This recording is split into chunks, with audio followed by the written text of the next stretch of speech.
Good morning students. Practical viva question की series में part 4 देखने जा रहे हैं हॉस्पिटल एंड क्लिनिकल फार्मेसी में। आप सभी लोग कॉपी और पेन लेके बैठेंगे। हम लोग वाइवा के क्वेश्चन डिस्कस करने जा रहे हैं और पॉइंट्स नोट करते जाएंगे ताकि आपको ये वाइवा के क्वेश्चंस के नोट्स आपके पास में रहे और आप कभी भी उसको असेस कर सकते। Name the indicator use in Hartmann solution. इसमें हम इंडिकेटर इस्तेमाल करते हैं हार्टमन सॉल्यूशन में, वो है फिनॉल रेड सॉल्यूशन। ये सॉल्यूशन जब बनता है तो लैक्टिक एसिड प्लस NaOH की मदद से बनता है and there will be formation of sodium lactate. ठीक है, तो ये हाइपोटोनिक रहता है। जब इसको हम आइसोटोनिक करते हैं तो आइसोटोनिक करने की प्रोसीजर में हमको वहाँ पर उसमें फिनॉल रेड जो है ना हाइड्रोक्लोरिक एसिड डालना पड़ता है और ये बराबर हुआ है नहीं, ये चेक करने के लिए इंडिकेटर फिनॉल रेड का इस्तेमाल करते हैं। Next write the synonym of compound sodium lactate injection. तो इसका ही सिनोनिम है हार्टमन्स सॉल्यूशन। ठीक है, हार्टमन सॉल्यूशन इसको ही कहते हैं। Next synonym of compound sodium chloride IV infusion जो है इसका सिनोनिम है रिंगर्स सॉल्यूशन। इसको हम रिंगर्स सॉल्यूशन ऐसा बोलते हैं। Next write the formula for Ringer solution. तो write the formula for Ringer solution बोला है तो इसको याद रखना है। सोडियम क्लोराइड जो है वहाँ पे 0.86 ग्राम लेंगे, पोटेशियम क्लोराइड जो है वो 0.0030 ग्राम लेंगे, कैल्शियम क्लोराइड जो है वो 0.033 ग्राम लेंगे और इसका वॉल्यूम मेकअप करेंगे 100 ml तक के वाटर फॉर इंजेक्शन के साथ में। ठीक है, तो ये बन जाएगा हमारा compound sodium chloride IV infusion, जिसका दूसरा नाम रिंगर सोल्यूशन भी है। Now what are the tests done on plastic transfusion bottle? Plastic transfusion bottle जो हमारे IV इन्फ्यूजन के अभी जो बॉटल्स अवेलेबल है, इसका मटेरियल जो रहता है उसके ऊपर हम कौन से टेस्ट करके देखते हैं। जैसे नॉन वोलेटाइल मैटर के लिए हैवी मेटल टेस्ट और ऑक्सीडाइजेबल सब्सटेंस, ये तीनों टेस्ट के नाम ही आपको याद रखने हैं, ये परफॉर्म किए जाते हैं उसके ऊपर। Now how will you test glass quality and durability. Glass की ड्यूरेबिलिटी और क्वालिटी कैसे चेक करते हैं, तो पाउडर ग्लास टेस्ट और हाइड्रोलिटिक रेजिस्टेंस टेस्ट के ज़रिए हम पता कर सकते हैं। इसमें जो अल्कली लीच्ड होता है उसमें, ठीक है, वो अल्कली को एसिड के साथ में टाइट्रेट करते हैं एंड हम पता करते हैं कि वो ग्लास कितना ड्यूरेबल है। ठीक है, तो ये टेस्ट जो है इम्पॉर्टेंट टेस्ट है, आपको इसके नाम याद रखने हैं। ठीक है, टाइप 1, टाइप 2, टाइप 3 ग्लास आपने देखा होगा, सबसे अच्छा बोरोसिलिकेट ग्लास को माना गया है। Next now define achromacity. ये जो एक्रोमेसिटी जो रहती है इसको हम कैसे बोलते हैं, और एक्रोमेटिसिटी मतलब और बोला गया है कलरलेसनेस को हम मेजर करते हैं। ठीक है, एक्रोमेसिटी उसको ही कहते हैं। तो क्या हो जाएगा डेफिनेशन, एक्रोमेसिटी और कलरलेसनेस। ठीक है, कलरलेसनेस मतलब absence of color is one extreme of any color scale for transmission of light implies complete absence of color। ये जो टेस्ट रहती है ना डेक्स्ट्रोस को टेस्ट करने के लिए परफॉर्म की जाती है। ठीक है, अगर कोई भी कलर रहेगा तो उसमें से लाइट जो है वो थोड़ा सा कम ट्रांसमिट होगी, लेकिन अगर जितना ट्रांसपेरेंट रहेगा उसमें से लाइट उतनी ही मतलब जल्दी ट्रांसमिट होगी। इसको ही मेजर करना मतलब एक्रोमेसिटी कहलाता है। Now state types of water बोला है, तो स्टेट टाइप्स ऑफ वाटर जो रहता है इसमें बहुत सारे वाटर के टेस्ट हैं।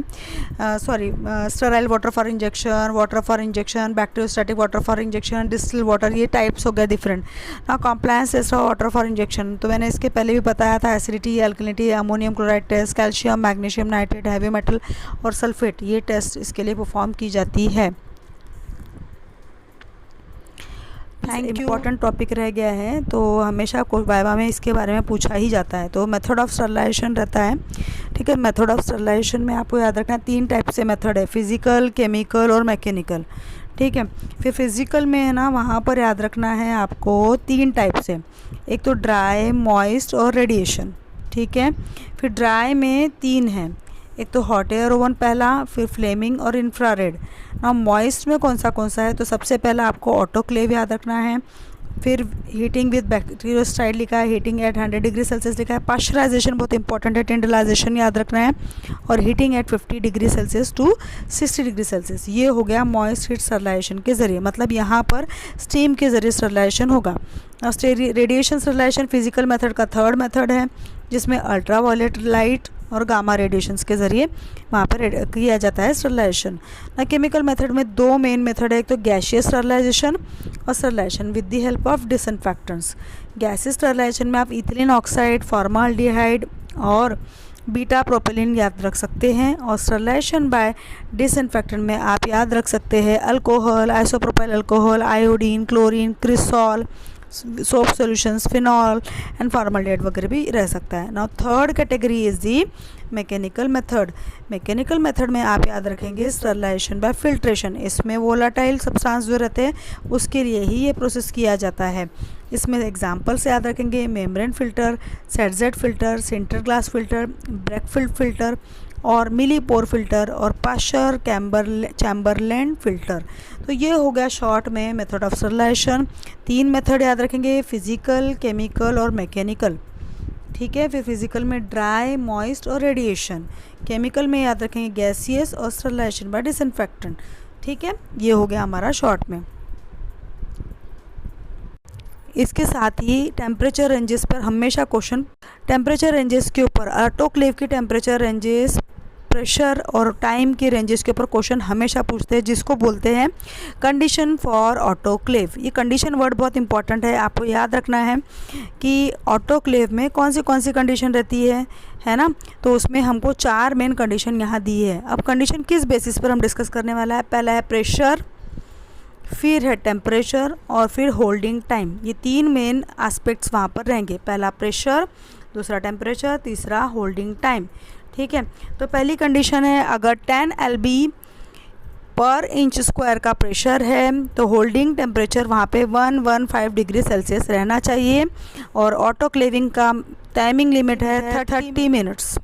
ठीक है ना, 15 LB इंच पर स्क्वायर का अगर वहाँ पर प्रेशर है तो होल्डिंग टेम्परेचर 121 डिग्री सेल्सियस रहता है और होल्डिंग मिनट्स 20 मिनट्स रहते हैं। उसी प्रकार से अगर 20 LB इंच स्क्वायर का प्रेशर है तो होल्डिंग टेम्परेचर 126 डिग्री सेल्सियस रहेगा और 10 मिनट्स में ही आपको स्टरलाइजेशन अचीव हो जाएगा। नाउ नेक्स्ट वहाँ पे 4th नंबर पे लिखा है 30 LB इंचेस पर इंच स्क्वायर का अगर प्रेशर रख रहे हैं तो टेम्परेचर रहेगा 134 डिग्री सेल्सियस और holding time only 3 minutes are there. तो आपने एक रिलेशन यहाँ पे देखा होगा, जैसे जैसे प्रेशर बढ़ रहा है, होल्डिंग टेम्परेचर बढ़ रहा है, तो टाइम जो है वो रिड्यूस हो रहा है। ये आपको याद रखना है कि प्रेशर और टेम्परेचर जो है वो डायरेक्टली प्रोपोर्शनल है, बट टाइम जो है वो इन्वर्सली प्रोपोर्शनल है। These are the condition. आपको कोई भी कंडीशन जिसमें जो आपको बेस्ट लगती है तो आपको लर्न कर लेना है, क्योंकि वाइवा में आपको एक ना एक कंडीशन तो ज़रूर पूछी जाती है। ठीक है, तो thank you, thanks for watching. और आप लोग इसको अच्छे से क्वेश्चन कीजिए, ये बहुत इंपॉर्टेंट क्वेश्चन का सेट है।